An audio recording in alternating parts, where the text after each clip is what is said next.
On this episode of the Pit Therapy Podcast, we get to hear Trevor talk about his half marathon, which I guess is cool. We also talk about what music we listen to when we're working out, and we talk a little bit about this idea called social music. So thanks for jumping on, and let's open this pit up. Somebody hit somebody!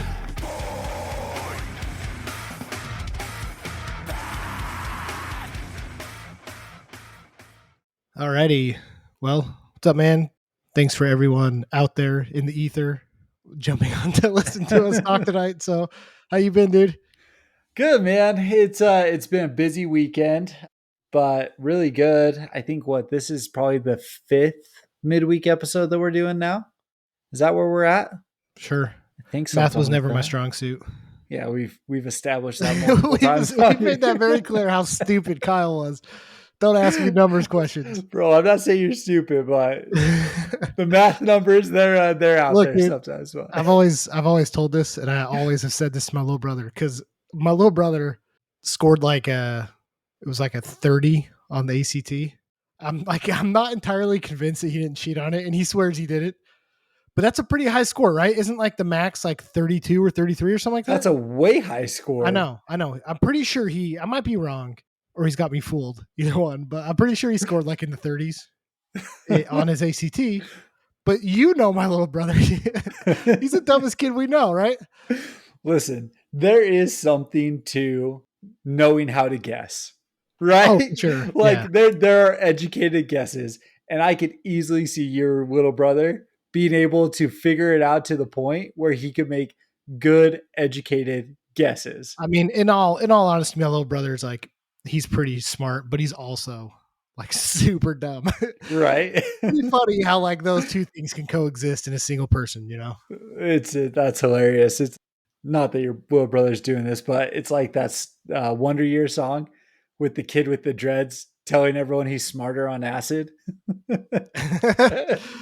Yeah. It just kind of throws off some of those vibes, kind of thing. Like, dude, I'm smart, I promise. Like, Yeah, but I always tell my little brother that smart is as smart does. I might not be able to count how many midweek episodes we've done, but I can make it in life, you know. So smart is as smart does. What have you been listening to this week?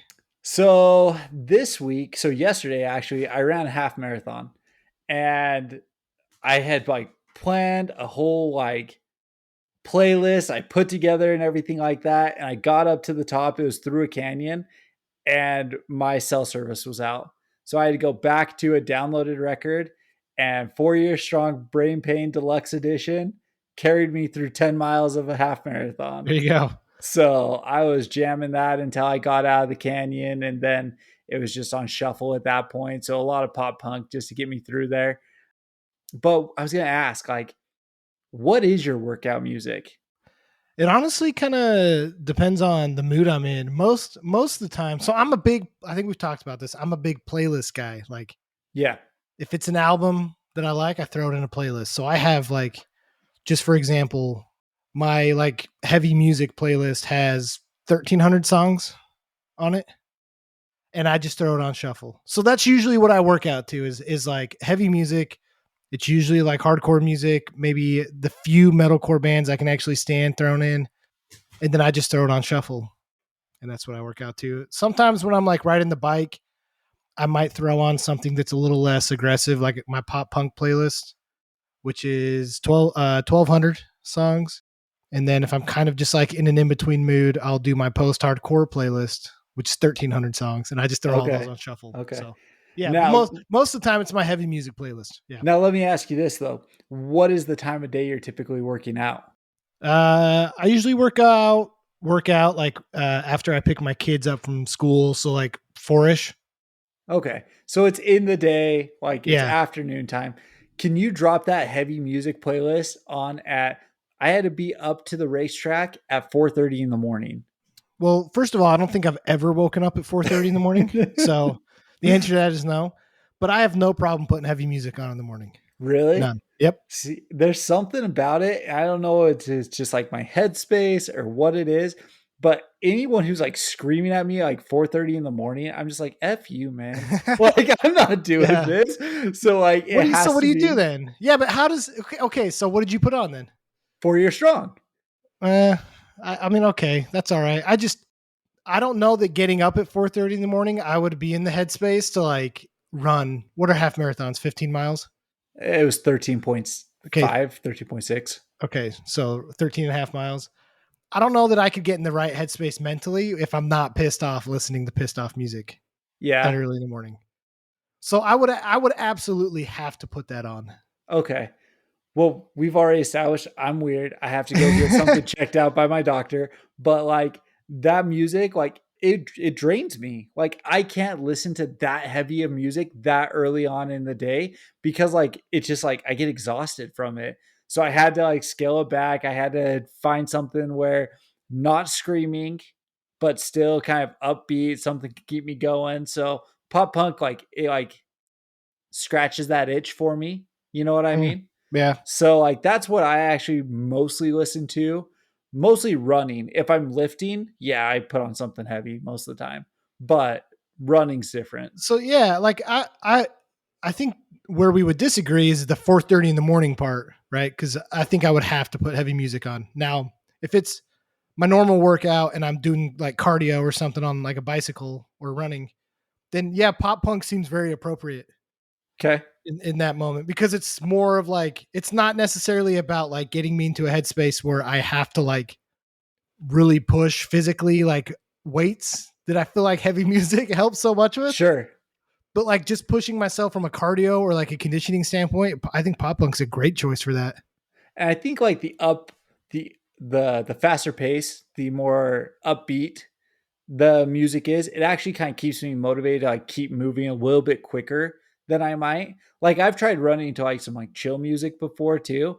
I can't run to chill music. Like Yeah. that I have no energy if I'm listening to that. Like it's what I'm trying to do to calm down. You know what I mean? Exactly. So like it has to be kind of that mid, a little bit faster tempo. But then if like you get into like the super punk, like almost hardcore stuff, like that's almost too much for me. So it really has to be like right in that Right in the zone. middle. Yeah. So metalcore Music actually does it pretty well for me too. So music's weird, man, about how it's like because I've always wondered the question of like what came first, like like a chicken or egg type question, like yeah, does angry music make you angry or do you listen to angry music because you're angry?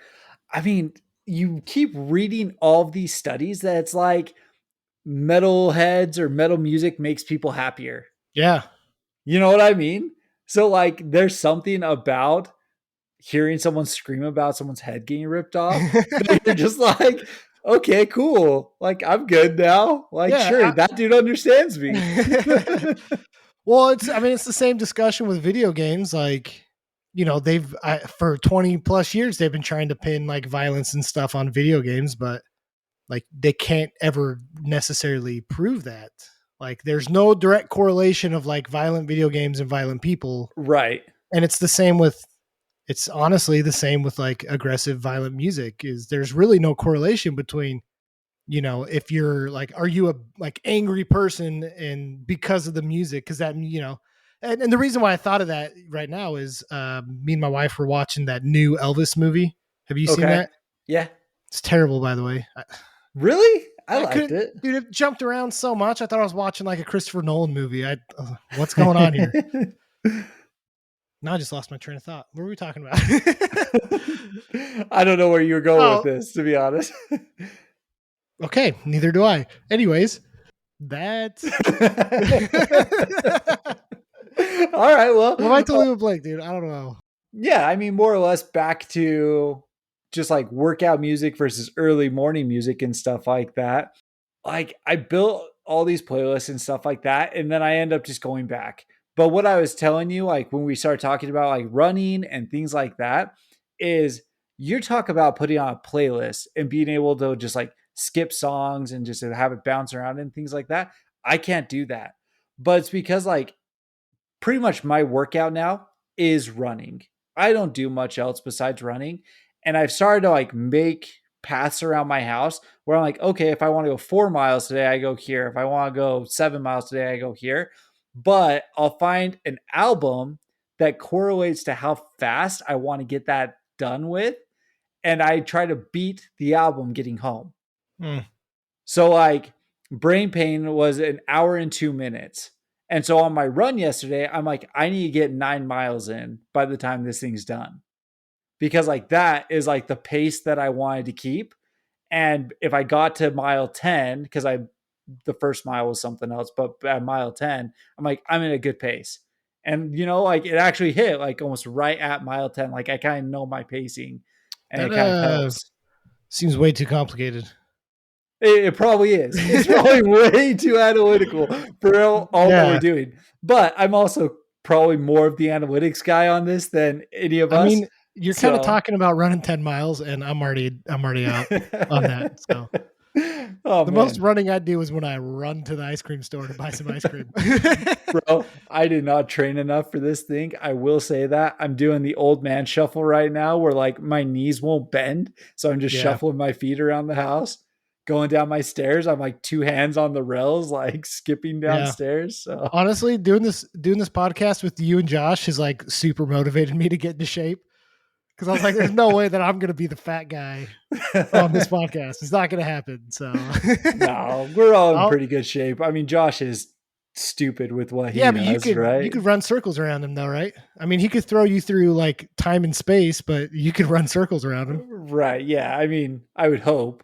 But you never know. You never know. So, Josh is crazy. So would you rather fight a duck the size of Josh or 10 Joshes the size of a duck? What? I mean, at that point you're just kicking things, right? So ducks are pretty big though, and there's 10 of them, and Josh is yoked, man. So you're talking Josh with his normal strength. So he's like Ant-Man running around me. He's Duckman running around me. No, I mean, how strong do you think Josh would be if he was the size of a duck? You know what I mean? The strength of my toddler. Like that's what I'm saying. Dude. Bro, toddlers are strong, man. Have you gotten pinched by your toddler recently? Like that thing hurts, man. So, but imagine, I guess, ducks are probably about the size of a toddler. Okay, so 15 ducks. Okay, 15 Josh-sized ducks, or 20. I don't know. Or a Josh-sized duck. Yeah, I'm fighting the duck. How tall do you think he is? Like 5'10"? A 5'10" size somewhere there. I mean, that's a lot of mass. Like so we're talking like head to toe, 5'10", and then the like proportional width. So that thing's gonna be like 4 feet across, right? Yeah, maybe like it's chest. It's probably good like 6 feet long too, because they're kind of longer than they are taller, right? So it's like fighting a horse almost. Maybe. That might be pretty scary. Anyways, while we're on the topic of fighting, I watched this video of, I can't remember what band it was, but they were poking fun at like some of the kids that were crowd killing. And it just got me thinking of like, and maybe this is me just getting old, but it's like kids these days have lost all creativity in the pit. Like we have our qualms with a lot of people. Like I see all these clips too of like everyone complaining that people are just moshing, like not even like swinging or crowd killing, just like push pitting. And people are complaining about it. It's like, you guys are whack. But I feel like all these kids these days, maybe it was because of COVID and the break and like all the new kids coming in, there's no creativity in the pit. We used to go wild in the pit, but we had fun. You know, we would link arms and swing into people. We would do the like where you lift each other up and you kick up into the air. I don't see any of that stuff anymore. Do you? No, I don't. But I did see a video just yesterday of like full on like gymnasts in the pit. Like some dude's doing like Bruce Lee backflip with his like legs split, and then he starts swinging for a second. He steps out. Some dude like aerials into the pit and then starts swinging for a second. Another guy comes like doing a cartwheel into the pit, starts swinging. Like they took turns like doing like gymnast tricks into the pit, and then swung like 3 times and then stepped out for the next guy to go. So are you okay with that?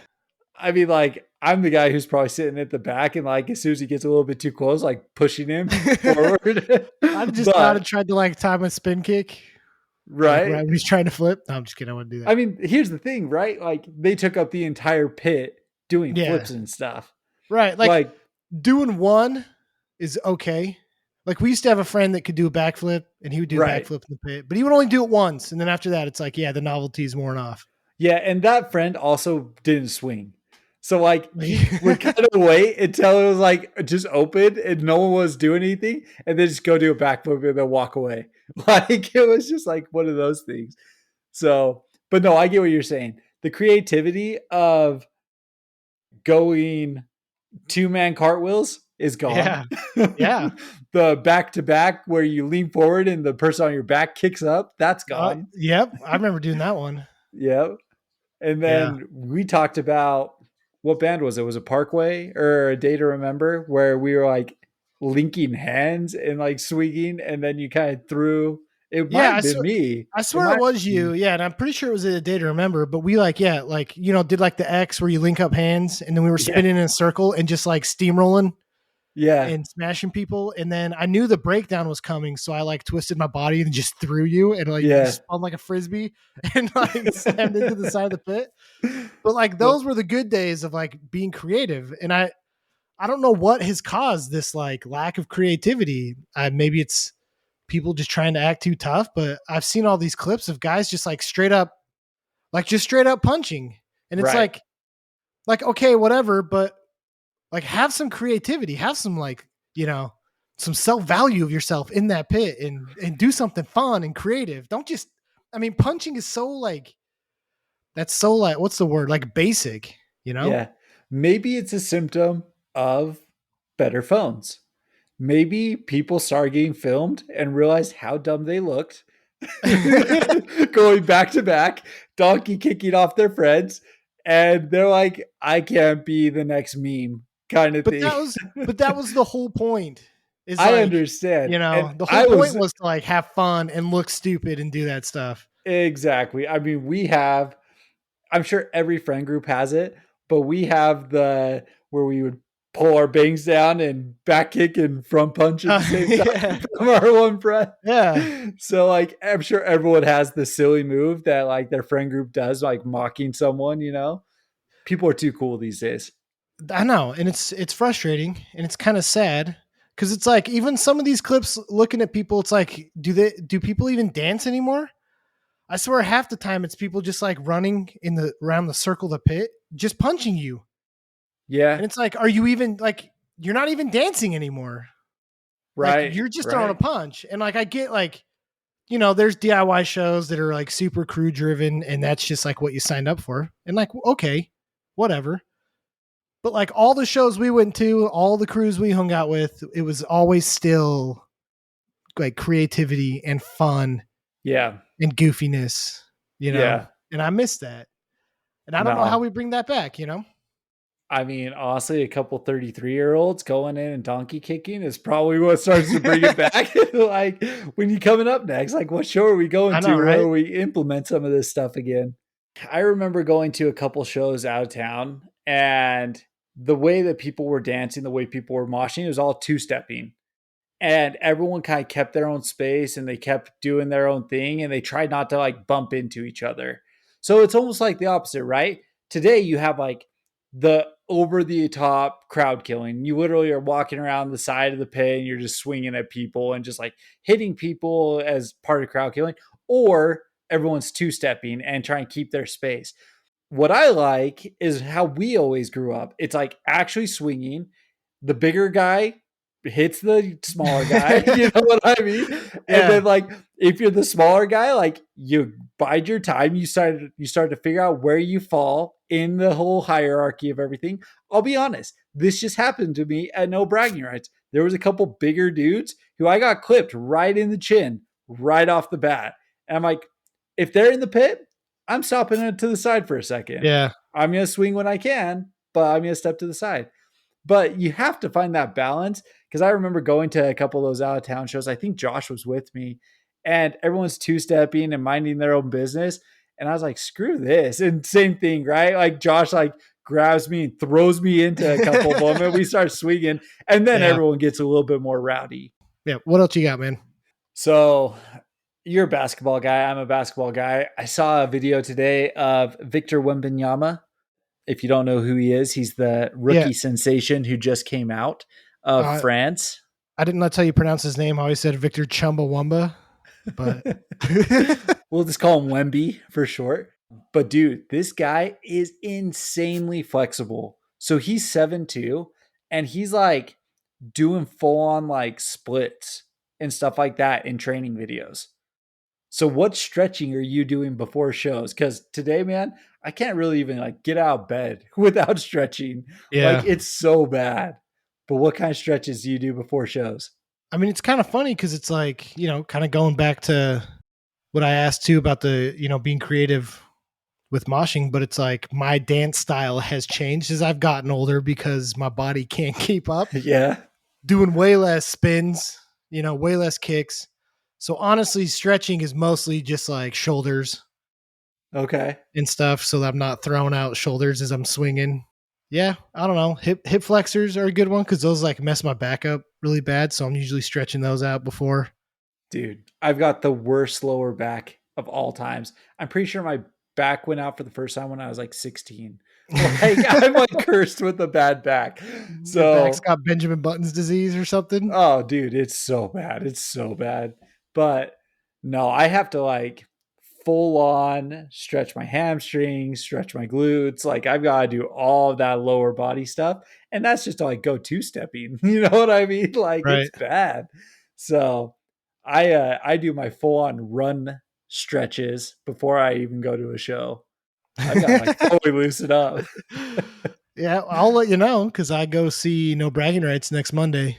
Yeah, So that's gonna be sick. I'm definitely going to stretch for that one because Well, you have to because you got the Wonder Years the next day. yeah, well, Can't that one seize up. I know, right? I'm gonna have to like bring a wheelchair. Maybe I'll just bring a wheelchair to that one, and maybe they'll lift me up like those cool videos you see the guys in the wheelchair lifted up. Do it. And then I'm gonna flip off of it and then hammer fist on top of someone and crowd kill them. To the new Wonder Years album. Yeah, Which I really like that. Yeah, no, I think they're playing the Greatest Generation. But oh, that's right. It's the anniversary, huh? yeah, but yeah, I will definitely be stretching before No Bragging Rights. So we'll see how my body's feeling, but mostly yeah, shoulders and elbow because that's what I'm swinging hard with. So I gotcha. No, I really like going today. Even when we were like coming up and stuff, my favorite thing to do is just like go across the pit and literally like throw my body onto like 4 people, not swing into people, just like right. throw my body onto them. I'm not intentionally hurting anyone. It's just pushing the pit open more. And the last couple shows I've gone to have been so small, like I can't do that. Right. So like I've actually been swinging harder the last one I went to. I was at No Pressure in Koyo a few months back, and they had a band called Illusion that played with them. That's like a traditional hardcore band. Yeah. And like not very many people were moshing for them either. And so I went in there and started, moving around and stuff. And do you guys have the same problem in Salt Lake of people like throwing crap? Have you seen all the clips? Like even at like pop concerts and stuff, all these D-bags are just like throwing crap, right? It's becoming like a huge problem. Well, I think there were people like throwing some beer or something and it made the floor all slippery and stuff. But I was doing that where I was like running back and forth and jumping into people. And yeah, like I was going to jump and it was just super slippery. And I just like, dude, I freaking tanked it, man. But I like football dove, like speared the like first line of people and took out like 2 people behind them because I was going pretty quick. Yeah. And so then like my wife was like a few rows back and she was just laughing because she could see like because I was wearing a hat and so she could see my hat like kind of bobbing and then I just dived to the ground and took out like a whole bunch of people. But anyways, side note, screw people that are throwing crap.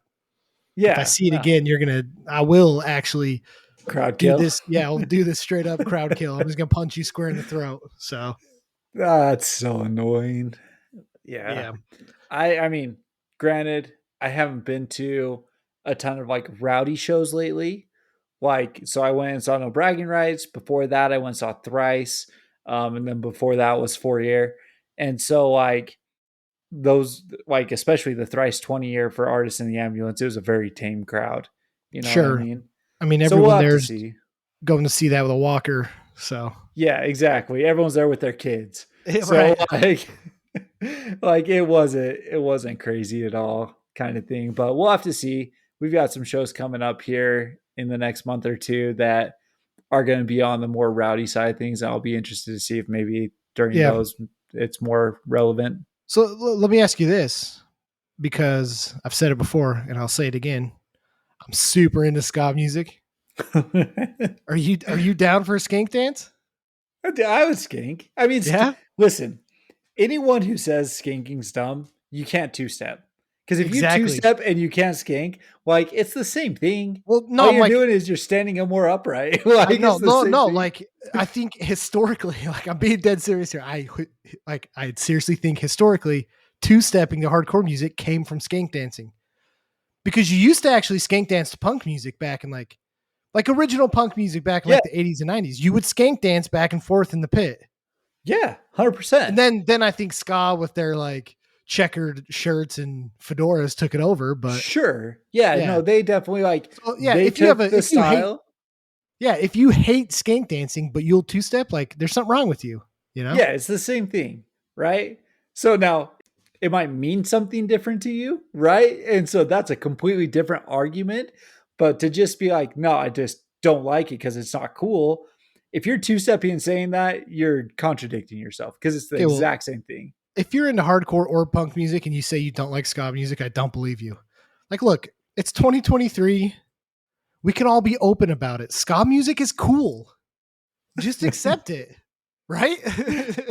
Just accept it, Scott. No, just accept it, because I know you talk all day about how much you like Less Than Jake. Oh, listen, there are several ska bands that I would absolutely die for, right? I love Less Than Jake. I love Real Big Fish. There are the few that are like, I will listen to them and I'll listen to their new albums, but I'm not like looking into new ska music. And it's not because I have any problem with it. It's just not what I'm used to, and or not what I'm listening to today is what I should say. And I like the nostalgia stuff. Like ska for me has to be nostalgia based, and that is the old stuff. Crazy, dude. There's such good ska music today. Like, such good ska music. Like, go listen to Bad Operation. Yeah. Go listen to JER. Go listen to Catbite. Dude, they're sick. Go listen to Kill Lincoln, Joystick. Dude, there's sick ska music. That's not like, because I get it. Like, I like Real Big Fish and stuff, but I sometimes have a hard time with the like, early 2000s high school comedy movie that had ska music in it. You know what I mean? See, that's what I'm saying. I love, Yeah, but man. dude, Like I'm that's all not- for okay. that. Oh, really? Oh Yeah. heck yeah. Heck yeah. I'll listen No, to the early that kind of 2000s. stuff gets way too cheesy, but there's like real, because I'm a huge reggae fan. And so there's like this new wave of ska music is a super sick blend of reggae and like ska or punk music. It's Yeah. so good. Yeah. It's not as like brassy, there still are like trombones and Sure. crap, but it's not as like I know what you're saying. wearing a bowling shirt and like clown shoes. Like half those guys used to wear. Like this new wave of ska music's like super sick. See, and So- maybe that's why I don't like it anymore because you used to have the look for it, right? Like my favorite thing on Brooklyn Nine-Nine is he's like, I am ska and I will always be ska. And then he starts like skanking right Yeah, there. he's on wearing the like street. suspenders. He's wearing and crap. suspenders, yeah. Yeah. So a fedora and all that kind of stuff. Listen, if we were to go to like a fair or if we were to go like out and about and there was a ska band playing, I would embarrass my kids. I would go out there. I would start skanking. I have no problem with it, right? Am I turning it on in my car when I'm driving and like we talked about having my windows down, rolling around? No. Oh, like dude, I'm not. Dude, I am straight up blasting ska music through my neighborhood all the time. They Yeah. probably think I'm in like a bowling league or something, but I'm not. I just, dude, here's my ska playlist. Let's see, 220 songs. It's all like new wave ska. Yeah. Awesome, dude. There's a See, band called Bob. Abra Scadabra. See, I'm totally down for I'm totally down for it live. It's not what I'm really into, like just turning it on while I'm working, but I don't have a problem with ska. So Yeah. Well, I'm teaching my kids the skank dance, especially yeah, because, like, ska concerts are typically pretty harmless as well. yeah, And my 8-year-old is like really starting to like find his groove with some of this stuff. And like, I would totally take him to a ska concert yeah. and me and him would skank dance together. It'd be sick. What else you got, man? You got anything else? Nah, man, that was really it. That's all I've been thinking about the last couple of days. What about this other question you have posted up here? You want to get into that, or is that for another time? No, I mean, we can talk about it. So, like, the guy that wrote, what's that song from? It's from the movie Soul, Okay. and all is well, all is good, Yeah. all is good. Yeah. Anyways, he sings the like main song on the movie Soul. His name's John Batiste. He's from New Orleans. He like went to Juilliard. I guess he got in like a bunch of trouble at Juilliard because he was not playing the music they wanted him to, and he used to go to like the subway in New York and would just play in the subway. And he came up with this idea, and what he would say back to these guys at Juilliard was this idea of social music, about how music is more than just this like, pretentious thing where you go to a concert hall and listen to a symphony. You know what I mean? Like a opera type Yeah. environment, that music is more about like, the social aspect of it. It's about getting in a small crowded room and dancing and expressing. And is he like onto something, or is that like super like duh? Like, of course that's what music's always been. Have we moved away from it? Is it too commercialized now that like we've lost that idea, and that's why what he's saying is making so much sense? Because I heard him saying this and I was like, yeah, like, that's the scene I grew up in. Right. Like, music was not this pretentious thing where you would go sit down and you would softly slow clap for an artist. Like, I music to think me it was comes about, in waves, right? And so, like when we were growing up, like I absolutely think it music for us brought us together, 100%. Like without this music, like sure we might have been friends, but we weren't the level of friends that we were without this music. And we could say that probably about the majority of our friend group, right? So I definitely think that there is something to that. But there was a period of time over the last 10 years where I think that it became less about being together and like the social aspect of it and all of that kind of stuff. And it turned into look at me. I'm here. I'm here to be seen. You know what I mean? And I feel like that used to happen long ago when people would go to the opera and things like that. It was a form of status. It wasn't necessarily to be friends with people. It was a way of showboating and things like that. So I do think that there's waves, and I think that we're actually entering a wave of it being social again. You see shows today and just the absolute chaotic atmosphere of them, the energy that's being put out, everyone's having fun, everyone's having a good time. Like it's bringing people together, and I think we're getting back to that. yeah. So I think it cycles through. I mean, that's a super fair point. I mean, what he said related to me, and maybe it's because of the scene that we grew up in. Cause a lot of my coworkers are, I listen to what's on the radio type, and that's Yeah, cool. Like, I get it. But to me, that stuff just doesn't feel genuine. Like, that doesn't feel like this idea of social music of like, hey, I'm singing a song that's expressing my culture. right. It's expressing my values. It's expressing where I come from. A lot of music's not like that. But the scene we grew up in, and the reason why I guess like I was agreeing with this guy so much is it's like, yes, like that was the music that I resonated with. It was real. It is singing about real things. It is coming from a place of, understanding, a place of experience that felt genuine and authentic. And you go to those concerts and you are rubbing shoulders with people that are in the same, situation that you Headspace. are, Exactly. headspace, and you look back and I made this joke with my wife because we were talking about like the 70s. We were watching the Elvis movie, Yeah. and you see like, you know, he kind of comes back into the music scene around the 70s, and my wife was making some joke about all the weed they were smoking and stuff. And I told her, I was like, you know, what's funny is like that generation are these same old people nowadays that are complaining about our generation. And it's like, what happened Yeah. to you guys? You know, like the music, like all those bands from the 60s and 70s were anti-war, were anti-establishment, were anti-authority and all that. But now on the flip side, you got those people pushing a lot of that ideology. So it's like you lose that, you know, authenticity, genuineness of the music. But it's like that was the music they grew up with, you know? Yeah. Like Woodstock was literally like an anti-Vietnam show, wasn't it? I don't know. I don't know my Woodstock history well enough to be able to Yeah. let you know about that. I'm pretty sure it was. I think that You had get- something to do about You get what I'm saying though, anti-war. right? That Yeah. like, you know, this is not the first like go around with this idea of social music and it being, you know, culturally driven, culturally pushed and, you know, authentic and stuff. So Well, I mean, there's something to be said about that too. And I mean, obviously, listen, this is not a political show. We're not here to talk about politics and stuff like that.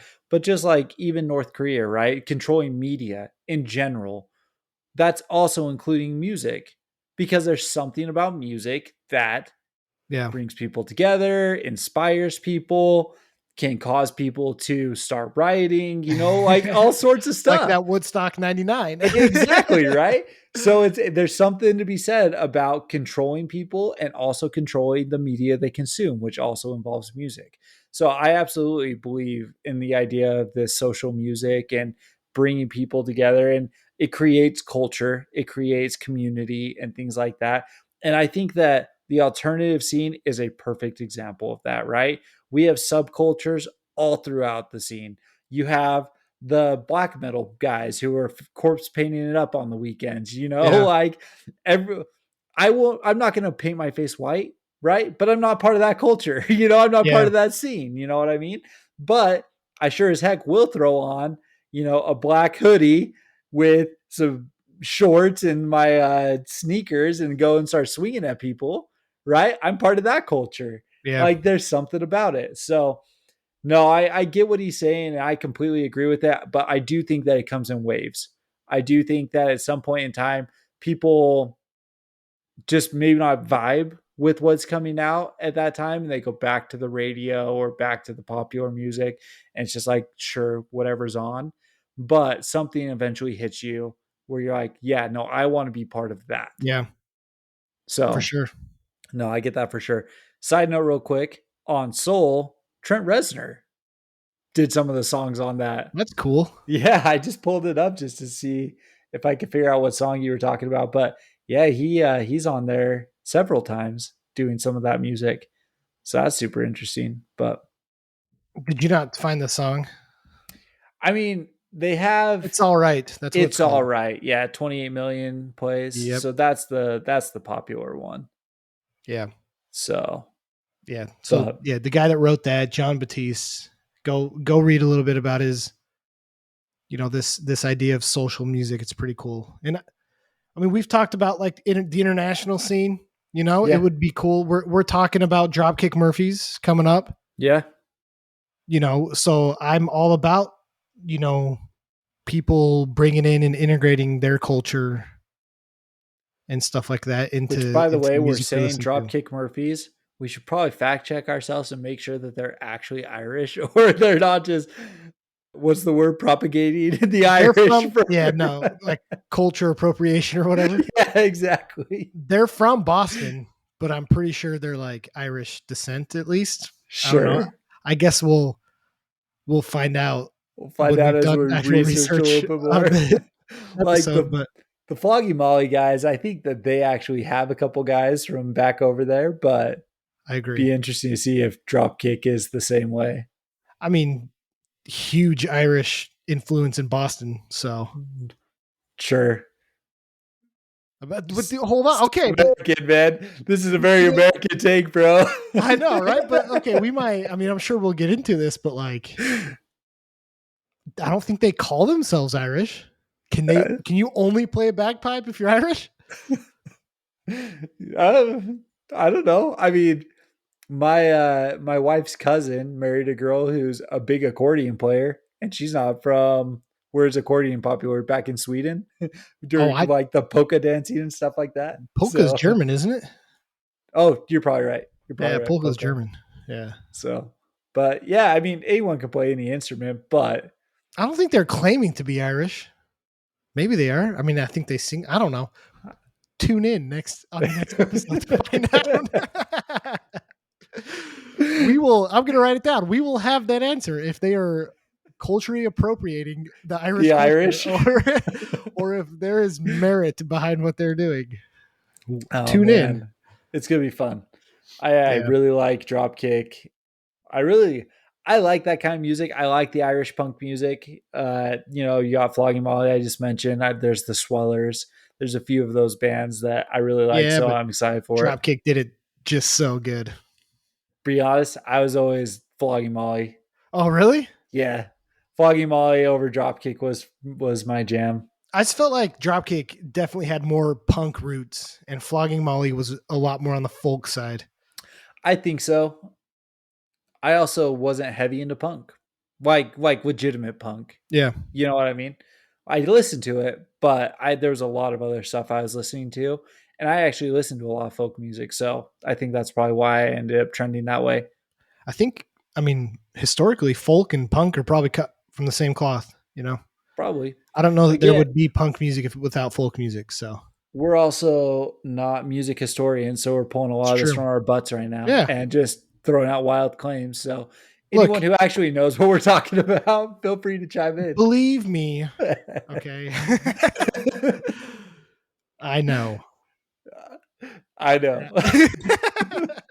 60% of the time, every time. Yep. I have read a book or two. Rich Mahogany. Rich Mahogany.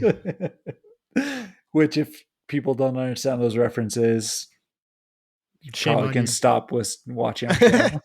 I'm surprised we've gone this far in without a reference from that movie. It's been a long time, yeah. Which I was starting to get to it last time we talked about your dating life. But oh yeah, no, we're good on that one. So. All right, bro. Well, hey, it's always fun. Yeah, tune in next week or next episode for some Dropkick and let us know how wrong we are about folk and punk being from the same cloth. Yep. Or just whatever. So cool. Thanks, man. Peace.